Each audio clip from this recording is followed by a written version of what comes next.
Good morning, and good morning. I hope everybody is doing awesome today. I know I am. Welcome to the Muffin to Say Morning Show. We do this every single day, right around this time, although, sometimes I get up earlier than other times, as you may have noticed. But the plan is to try to kick this thing off at about 10 a.m. Eastern Standard Time every single day. Have a different topic or subject that we can get on here, talk about, and have some fun. And I'm looking forward to it. I think that, this is going to grow. We're going to have a good time. People are going to come on here every morning, have a laugh and a chat, and, hopefully kick their day off in a positive way. But, I don't know for sure. We're just going to do the best we can. Good morning, Lego Tech Mike. It's awesome to see you today. We even have this cool feature set up where, I can put that stuff up on the thing.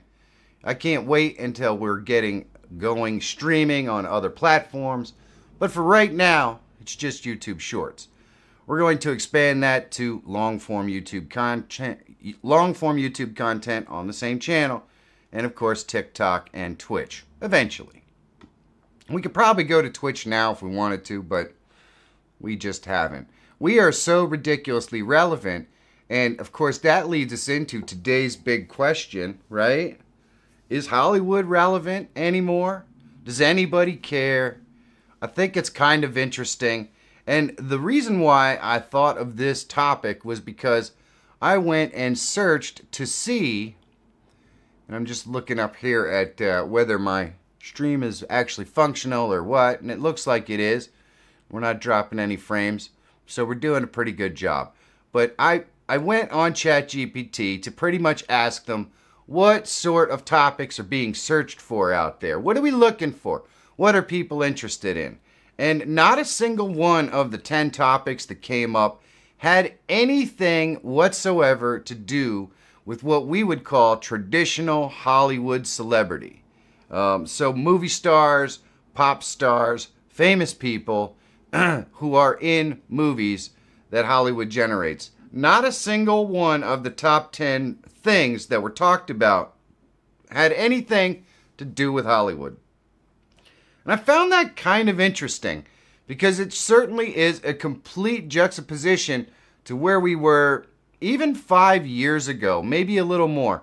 I would say pre-COVID, if you would have typed anything into the top 10, asking about viral content or what people were talking about, pretty much 90%, if not more, would have been about Hollywood celebrities and things like that. And then there'd probably be maybe 10%, maybe a little more, talking politics or some kind of thing that was going on in the world.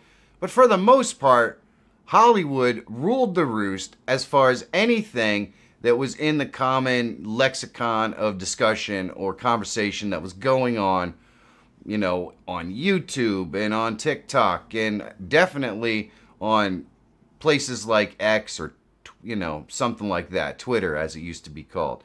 So why has it gone so far the other direction to where now the conversation is generally, politics does encompass a lot of it, but the rest are what I would call influencers, people who work on the internet, either on YouTube or TikTok or in sports or something like that. For example, the most popular topic at the moment was Taylor Swift and Travis Kelce's engagement. Now, I talked a little bit about this yesterday, and I don't really know why anyone cares about this. But then again, I never really understood why anyone was so interested in who was banging who in Hollywood or who was in rehab or any of that stuff. I just don't really get that. I'm not a fanboy for that stuff. I can appreciate a person's work. So when so-and-so makes a movie and I'm entertained, I can appreciate the skill that it takes to put something like that together, especially now that I create so much content for YouTube and everything else. I can really appreciate the ability to put together a narrative and to be a great actor who really brings me into the story. I think that's the greatest thing that Hollywood ever did. And one of the reasons why I think Hollywood is kind of not in the lexicon anymore is because the writing and all of that stuff seems to have exited the building, at least to some extent. They don't seem to be telling stories that really connect with us. And by us, I mean, anyone, really, because movies aren't making anywhere near the kind of money that they used to. Now, sure, the box office haul seems higher, but that's only because they've basically tripled the cost of a theater ticket. It's not because more people are going. A lot less people are going to see Hollywood movies. And so that means the influence of that industry is way less than it used to be. And I wonder why. I mean, I know I was a massive Star Wars fan, but it's been a long time since I bothered to go see a Star Wars movie in the theater. Mostly because I just don't think the writing and the storytelling is any good. I just don't. They don't treat legacy characters like they're real characters. They don't care about them. They're all about trying to create new characters. And those new characters don't necessarily honor the legacy characters that I grew up loving. And, of course, that's just my opinion. Other people might love the new characters. And I don't dislike all of them, but they're not very interesting. They're pretty thin and hollow. It's just poor writing. And the visual effects are great and all that stuff, but that's not really what does it for me. And I don't really think, based on current box office numbers or actual people going into the theaters, that does it for a lot of people. I think a lot of people are looking for great storytelling. And it's the kind of stuff that we're just not getting out of Hollywood anymore.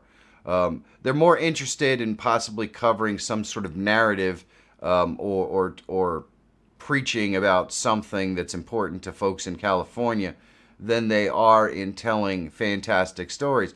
And when you lose the narrative, so to speak, i.e., Hollywood was great at telling stories and now they aren't, when you lose that, the one thing that you did well, the one reason why people were so captivated with what you were doing, well, when you do that, then you end up in a situation where nobody goes. Nobody goes. Let's see. Michael says, I don't really think that much when I go to a movie. If the story piques my interest, I'm pretty easy to please. And it's funny because I'm generally the same way, Michael. I have to admit, a large percentage of my home viewing happens on two channels. One, Motor Trend. I like car content. I enjoy that. So I watch a lot of content about cars and cars being built and cars being broken and raced and every other thing. And two, the Hallmark Channel. And let's be perfectly honest, every story on the Hallmark Channel is essentially the same arc. They're all exactly the same. It's just different characters with different situations. But, it's basically boy meets girl. They court each other for a little while. They're usually from different sides of the track. They, have some funny, goofy, unique situations. They fall in love, blah, blah, blah. That's the whole every single one of them is exactly the same. And why is it so popular? Why is it one of the most popular channels on TV? Well, first of all, you could make the argument that it's popular because pretty much mostly older people are watching TV anymore. And that's a legitimate thing. However, it's popular also because that style of storytelling and that story arc and that, that the hero's journey or whatever you want to call it, it's good old-fashioned storytelling. It's easy to do and it works every time. And, so you don't have to reinvent the wheel to create entertaining, content or videos or movies. You can just create good content with good acting and decent writing. Because I mean, I've seen plenty where the dialogue is just horrible, and the director, instead of telling the story through images, will use all sorts of subtext, or they'll just have the characters have a conversation to give you backstory, and it'll be the same backstory, and they'll do it 3 or 4 different times. It's just poor writing. I just don't think their viewers very smart. So there are plenty of movies out there like that, even on the Hallmark Channel. But for the most part, they treat their viewers like they're not idiots. They don't add all that subtext into dialogue. They use different situations that happen throughout the course of the movie to tell the story. And boy, I'll tell you what, if you go to a modern theater movie, they're not treating you like you're very smart. They're going to have plenty of subtext dialogue that fills in all the backstory. And, let's be honest, a lot of that has to do with the fact that we're basically in sequel regurgitation mode, where we're just taking, we're just adding on to a cinematic universe of sorts. And for people who didn't see the 7 other movies in that cinematic universe, they have to have all of the subtext dialogue crap just to fill those folks in. And I get that, but man, it certainly does get tedious. I was just on vacation, and I happened to sit down, and I don't know, some channel was on, but Aliens, the movie, was on. And of course, for those of you who don't know, that is this second movie in the Alien trilogy, or whatever you want to call it. And in my opinion, possibly one of the best movies ever released. It is a wild ride from the very first moment until the very end of that movie. If you've never seen it, you absolutely should check this movie out. It's called Aliens. It has Sigourney Weaver in it, of course, but there's other amazing folks in the movie as well. Bill Paxton comes to mind, God rest his soul. One of my absolute favorite actors. But that movie is 3.5 hours. It's really, really long. But the first time you watch it, you will not know that movie is that long. You'll have no idea. I mean, I could not believe that I had sat in the theater for over 3 hours the first time I saw that movie. Now, admittedly, once you've seen it once, and then if you watch it again, in a relatively short period of time, you start to feel that 3 hours pretty good. But the first time that you sit down and watch that movie, you are on the edge of your seat from the first moment all the way up until the last few seconds. It's really crazy that they managed to keep your attention at full for 3 hours. And how did they do that? Well, they had amazing writers and incredible sets and great actors and no wasted BS dialogue. They told the entire story, which essentially is almost like a mother arc for Sigourney Weaver. And they tell that entire story without beating you over the head with anything. Sigourney Weaver is an absolute badass in the movie. If you haven't seen it, it's one of the greatest movies that I've ever seen. And, by the way, the hero of the movie is a woman. Believe it or not. It's incredible. It's a great movie. It's a testament to how great storytelling in a well-written movie can just blow your mind. You got to see it if you haven't seen it. So go check out Aliens. But that's the kind of stuff that we do not get anymore. Today's characters are very thin. There's not much to them. If we have badass women in movies, you can almost always 100% guarantee that there isn't any real backstory behind why they're so badass. There's nothing that explains it. They're just great at everything, and I think people are kind of tired of that sort of character as well. I mean, even with male characters, there still has to be a reason why this person can stand in the middle of 20 people and beat them up. Well, it's not really all that plausible for a man to be able to do that. it's really unplausible for a woman to be able to do that. But yet, tragically, Hollywood thinks that's a normal thing and we can just all do that. And, you know, it's fine. It's supposed to be fantasy, but there has to be a basis of reality that we can hold on to. And the thing that Aliens did so well that modern day movies don't is provide the context and backstory as to why and the tools and the tools that would give you a reason to believe that Ripley could do all of the crazy things that Sigourney Weaver did in that movie. She was able to defeat the she was able to defeat the aliens using her wits and some incredible tools that made her equal to the alien. Not fists and goofy, stupid crap like that. No, they were smart enough to realize that it wasn't plausible that Sigourney Weaver was going to stand toe-to-toe with the alien. But today's modern writers don't seem to be smart enough to understand that. And that's really pretty frustrating because they just diminish or even kind of they just diminish those characters. They could be great characters, but aren't because, well, they're just so poorly written.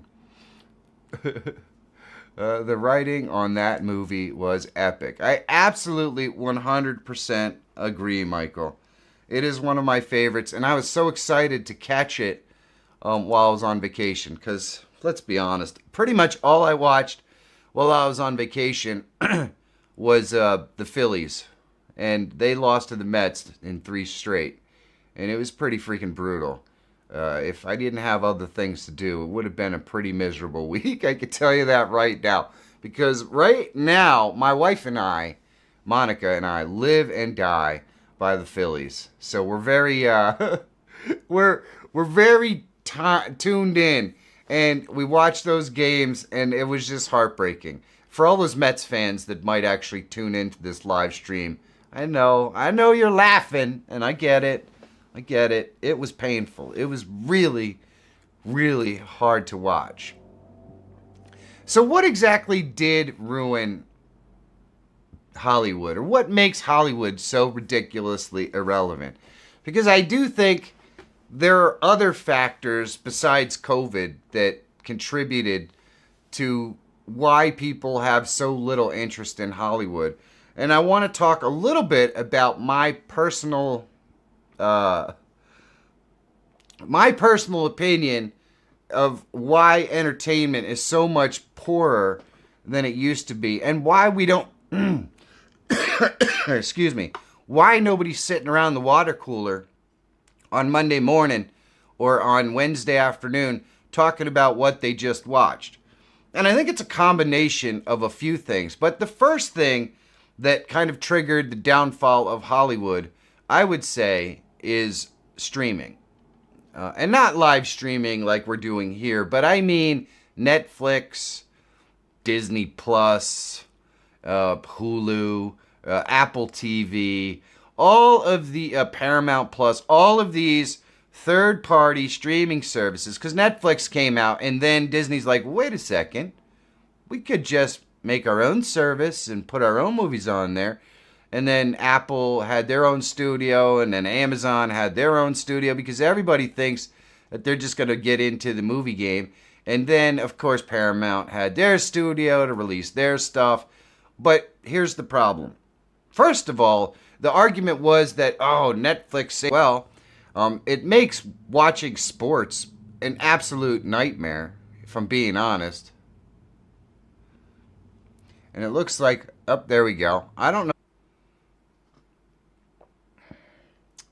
Gotta love the live is right. I don't know if we're back or what's going on.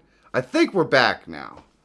I think we are back. We are back and we are live. So essentially, if you missed the conversation, I was talking about how now that we have 15 different streaming services, and of course some people have cable, well, first of all, the quality of what we're getting I feel like is lower. And it's not cheaper anymore.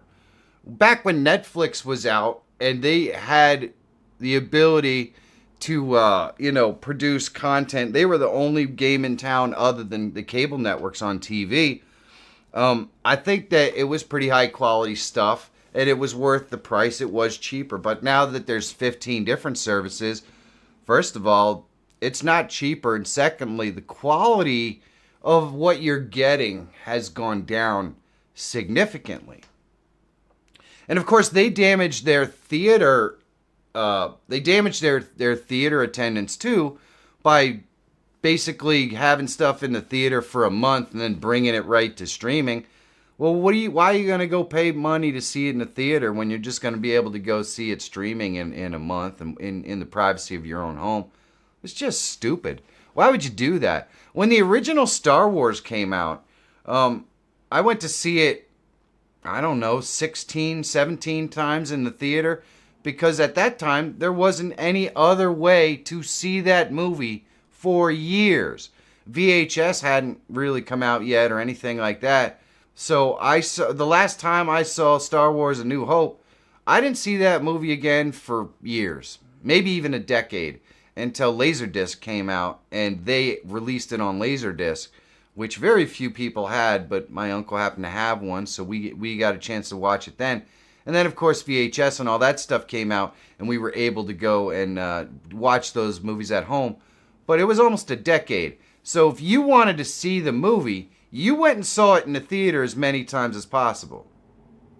So I would go and we would go with friends. I probably saw E.T. 8 to 10 times in the theater. I definitely saw Pulp Fiction 7 or 8 times, and that was even when video sources did exist outside of theaters. The point is, back then, there was not, that was the only game in town. You weren't going to be able to watch it on TV or on video in 3 weeks or a month. I don't understand why these film studios have cut off their massive source of theater revenue by deciding to bring this stuff. But of course, they're just trying to drive revenue to these streaming sources.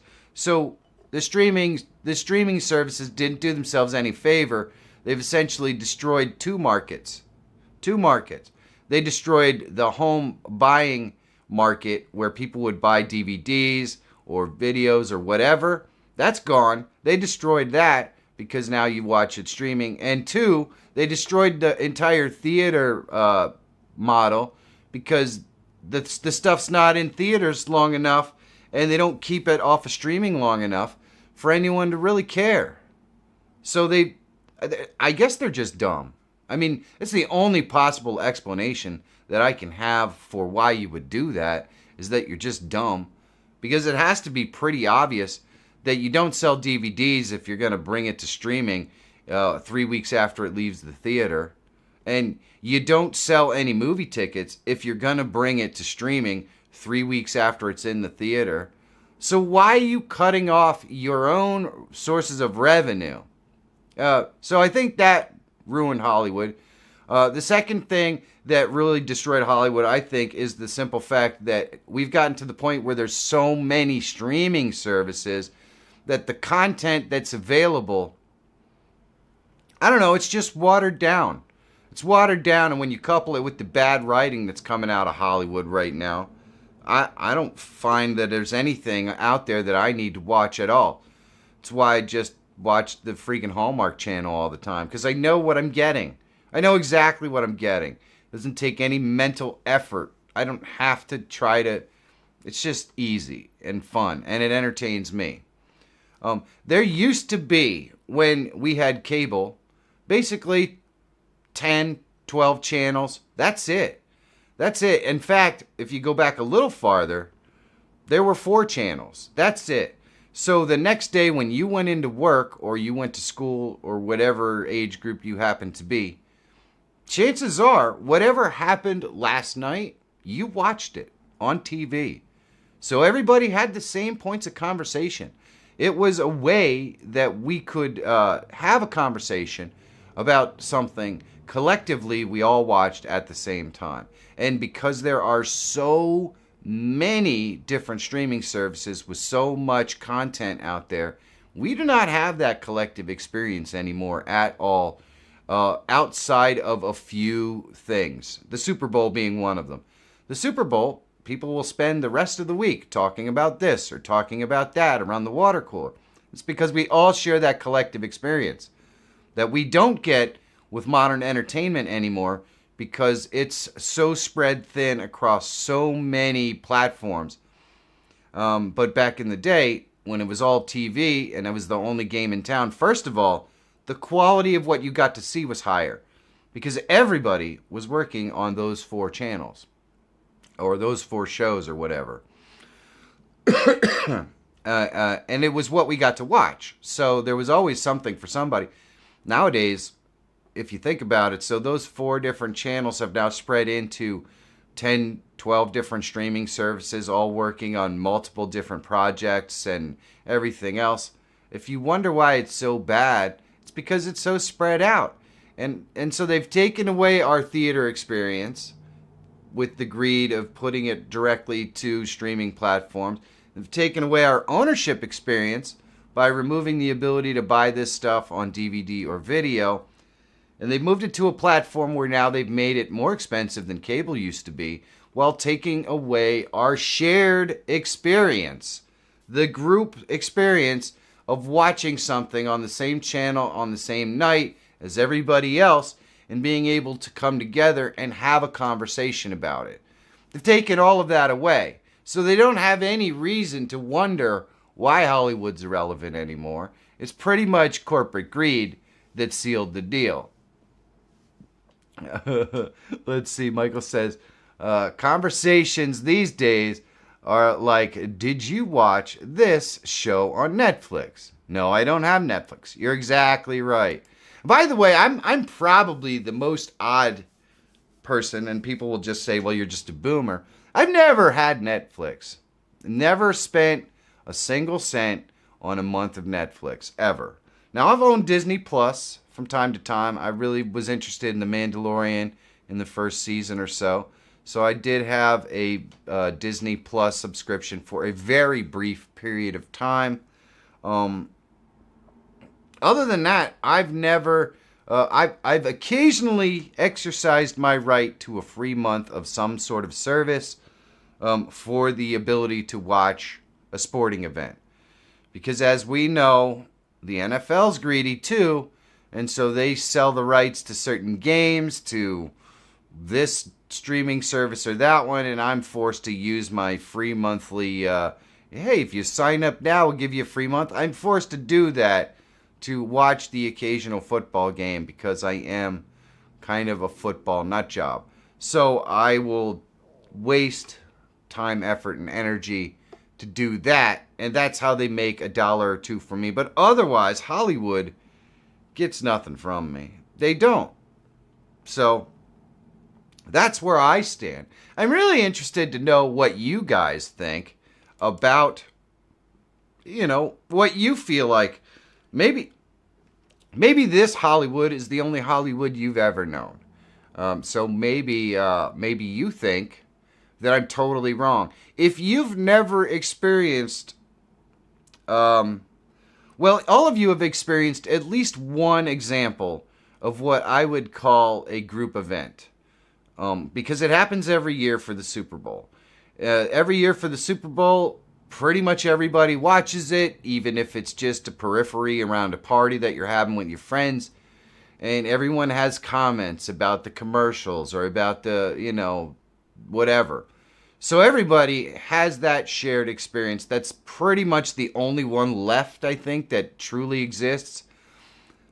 It's a pretty cool experience. And back in my day, yeah, I get it. I'm old. We used to have that experience, once a week in some cases, but a lot more often because everybody had access to cable TV, and we would get the same shows at the same time on the same night. And so you followed those shows and you had a conversation about it the next day. I wish that existed, because that was one of the things that drove friendships and conversations. And that's why fandom is so strong, even for old shows that haven't been around for a really long time. It's because we had those shared experiences. And Hollywood and streaming services have taken away those shared experiences, which I think made life better. It made people more connected. It certainly was a much more powerful tool for influence as well, which maybe is a good reason why we don't have it anymore, because we know that, well, you really can barely trust the people that are making any of this content. So maybe it's better that they don't have all that power and authority to broadcast out to pretty much everyone every Wednesday night at 9 o'clock. But still, they had every reason to make that their show the most entertaining and provocative, so that everybody would be talking about it the next day, so the shows on the other 3 channels would get ignored. And you can see how this works. There is only like 3 or 4 shows on at a time. 3, 6, 10, basically NBC, ABC, Fox, CBS. That was it. That was pretty much it. That was what you got.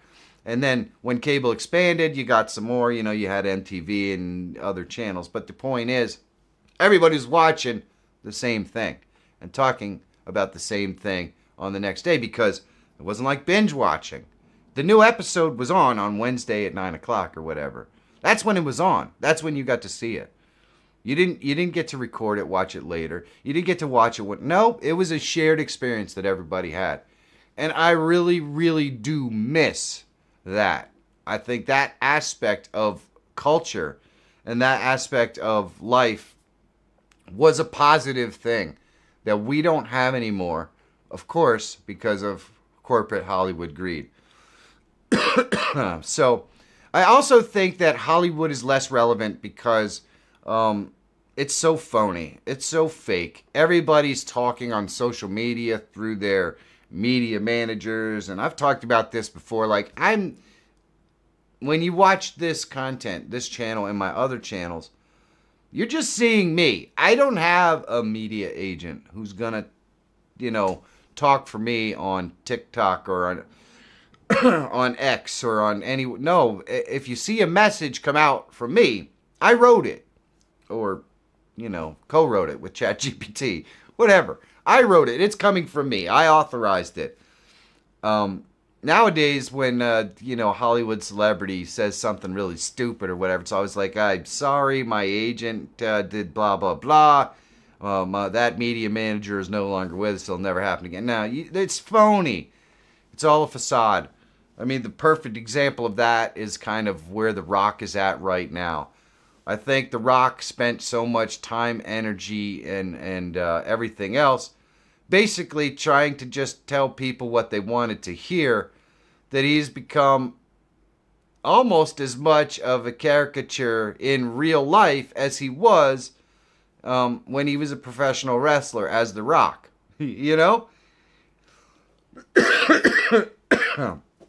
Rocky Maivia, or whatever his real name is, Dwayne Johnson. Nobody knows Dwayne Johnson any better than we know The Rock, because I don't think this guy has ever had an authentic interaction out in the real world. And that's another reason why Hollywood kind of, dropped off the cultural map. Because people are able to easily feel more of a connection with YouTubers and TikTokers and Twitch streamers and since we never have shared experiences and you can just kind of watch your own thing, well, why not gravitate towards people who are more real than what you're getting out of Hollywood? That makes sense, doesn't it? I mean, I feel like the people that we're gonna see on YouTube or wherever are more real than the people portraying roles in Hollywood and that sort of stuff. Now, granted, it's because I basically play myself on YouTube, whereas an actor or somebody in Hollywood is not playing themselves. They're supposed to be playing a character. However, once that character disappears and they appear on their social media or out in public, or maybe they do a podcast or something, I think a lot of times we still don't get the real person. They're guarded. They're behind. It is what it is, and I just feel like maybe some of that authenticity that was that of the veil coming down on Hollywood, because it used to be that we just didn't hear from Hollywood stars. We saw their movies, they did promo tours, we'd get to learn a bit about them. But when the promo tour was over and everything, they went back to their chalets in LA, and we never heard from them again unless their agent put a message out there or whatever. We didn't hear from them. as soon as TikTok and Twitter and Instagram and all that stuff became available, and these folks started to try to go around their agents and communicate directly with the public, the whole mystique of being a Hollywood celebrity, well, the walls came down. And, so first of all, there's this barrier of phoniness, and secondly, now anybody can just talk to them on Twitter, or X. So, who cares? I don't know. It's just not the same thing. It's not the same thing. The authenticness feels like it's missing.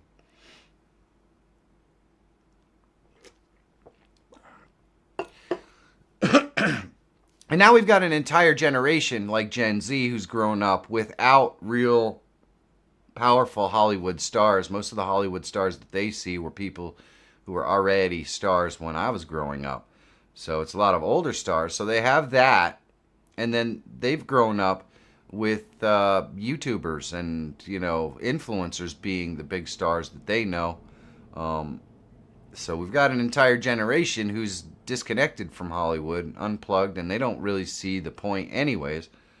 And that hasn't helped Hollywood either, And that's all part of the phoniness. That's all part of the bad storytelling. It's all part of the fractured viewership perspective where nobody has a shared experience anymore because we have 15 different broadcast scenarios and nobody watches the same shows at the same time anymore.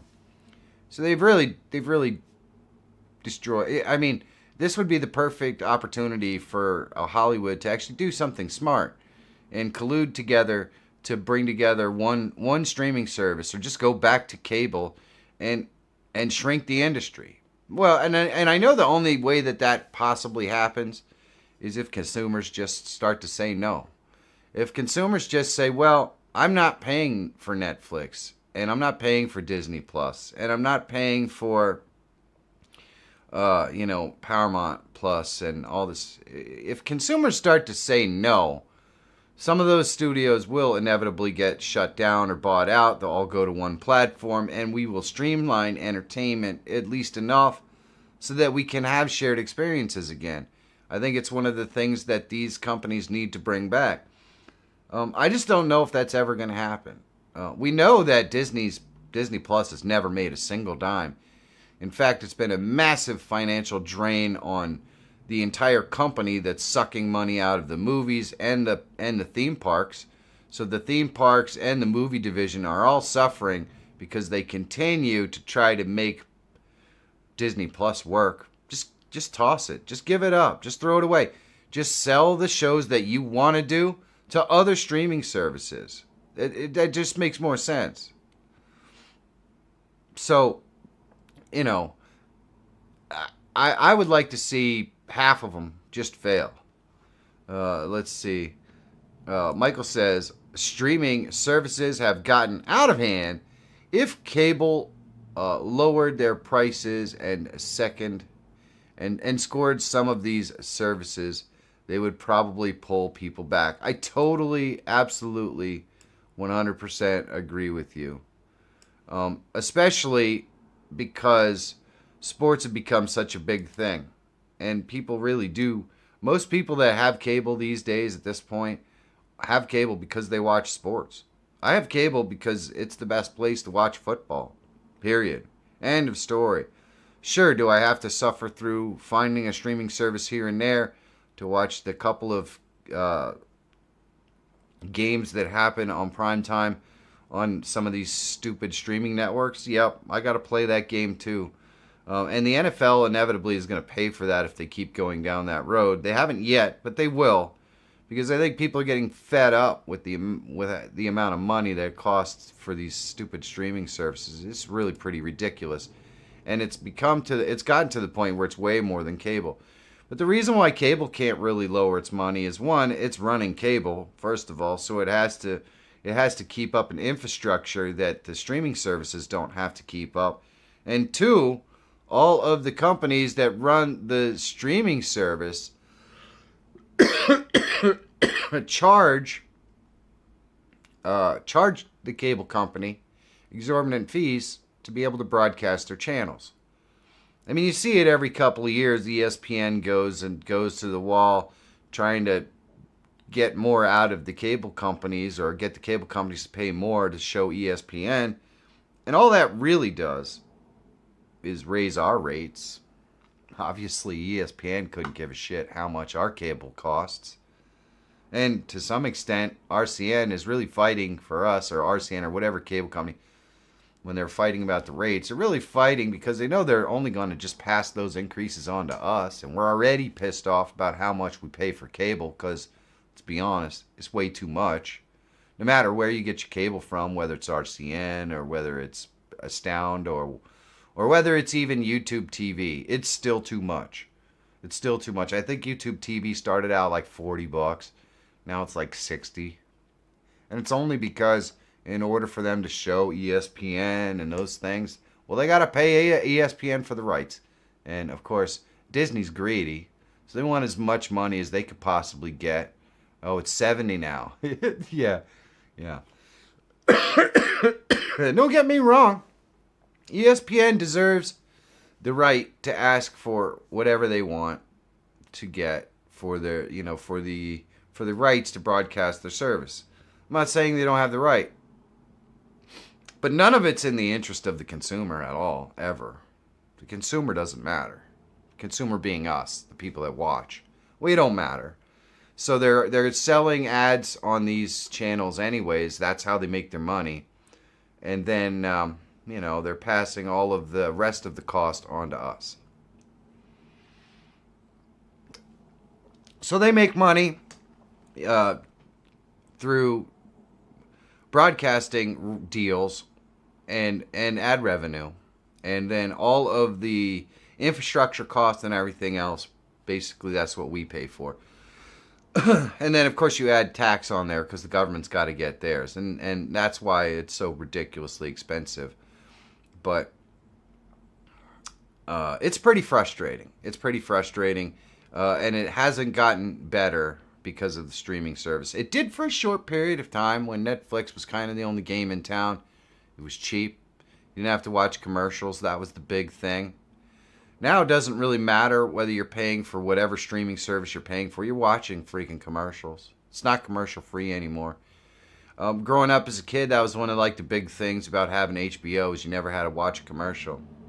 I bet you that's not the case anymore with HBO Max. I bet you're still watching commercials. It's freaking ridiculous. And so, yeah. That hasn't helped Hollywood either. Keep the movies, keep the TV shows, the TV shows. And, you'll be a lot better off. I can't believe YouTube TV is now $70. That's pretty crazy.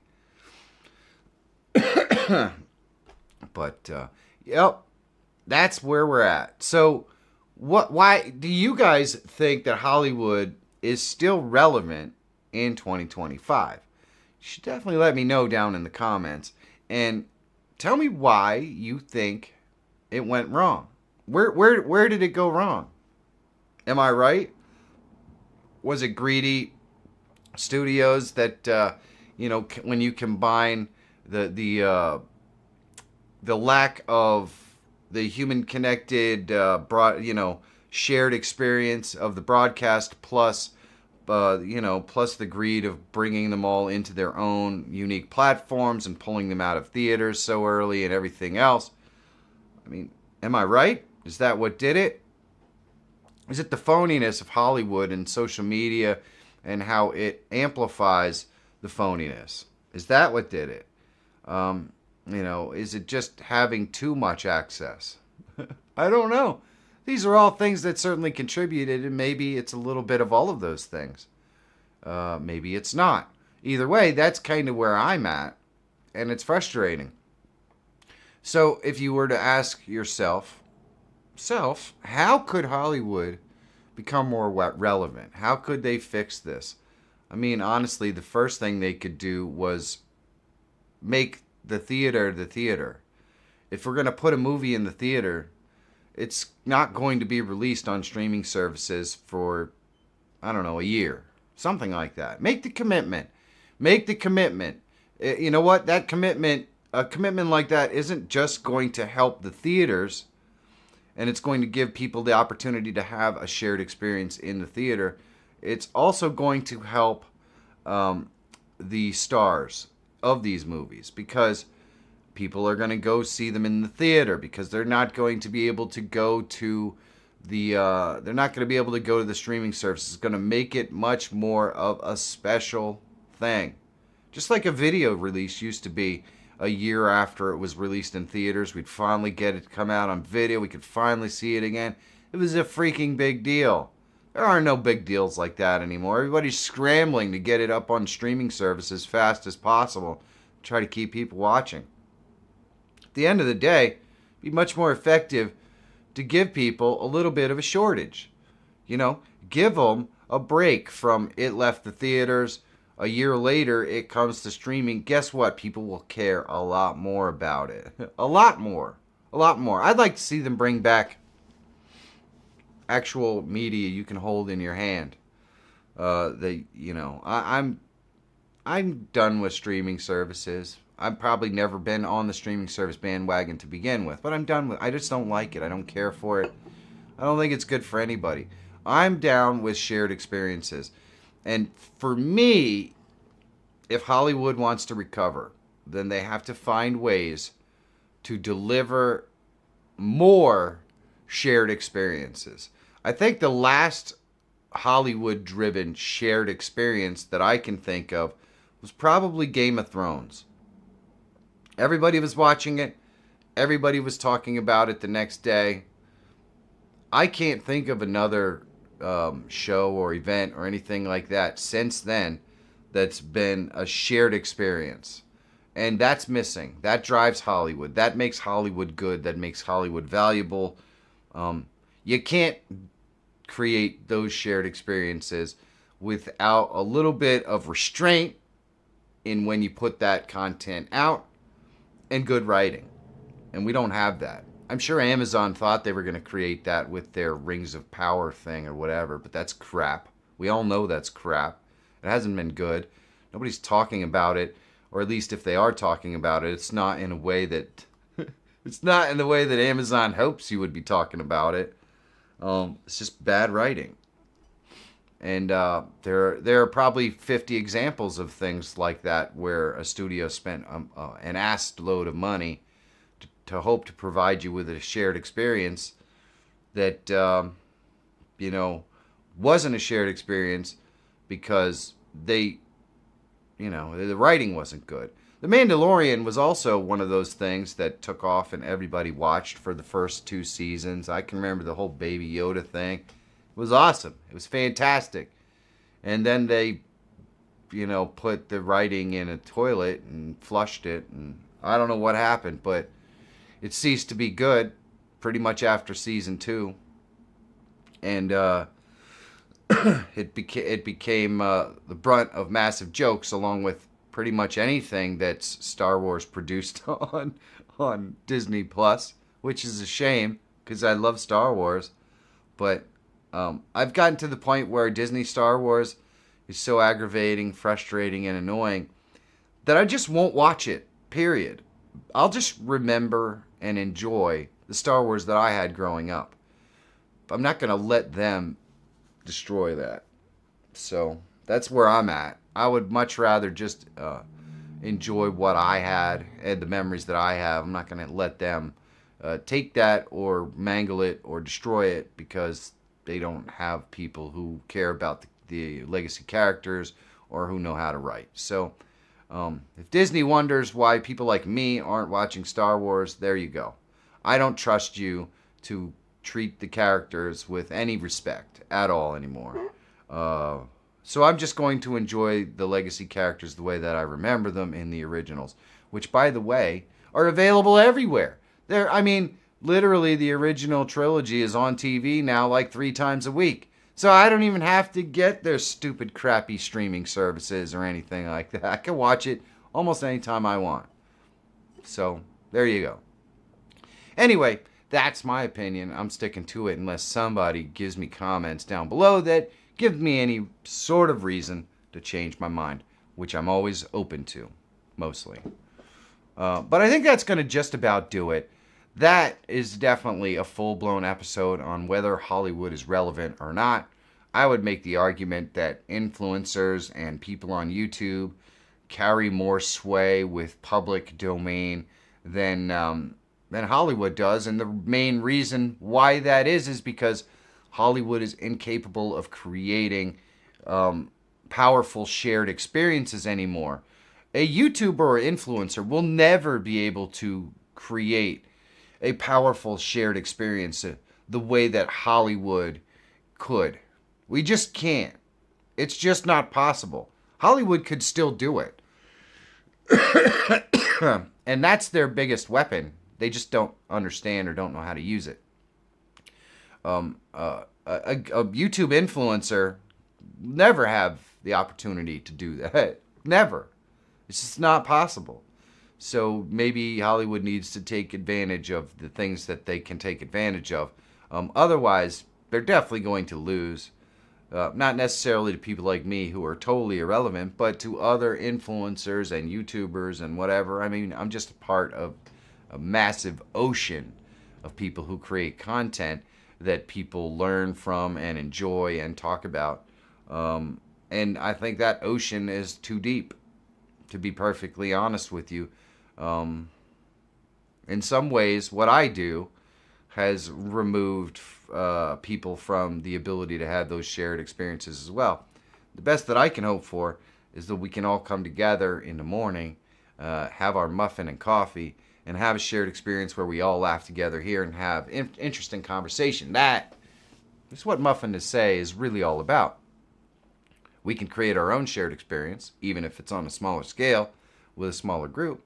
And you can invite your friends to come in and laugh and have fun. Because it's only going to get better from here.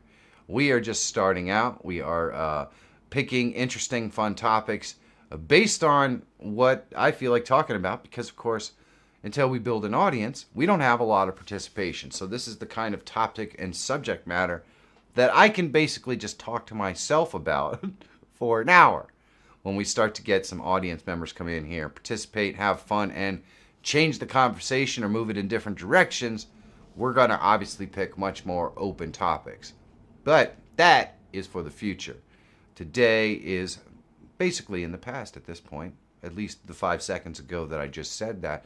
I mean, just live in the moment. That's all I'm saying.